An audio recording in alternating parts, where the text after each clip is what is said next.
নমস্কাৰ।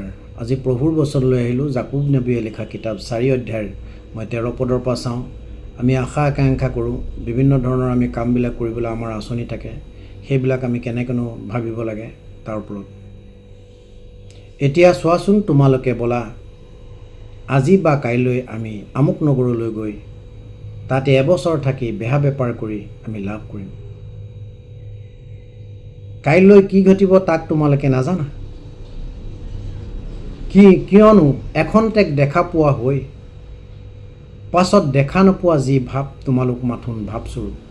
গতিকে আমি ভাপৰ নিচিনা, এই খন্তেক আছে, খন্তেক পিছত নাথাকা হৈ যাব পাৰে।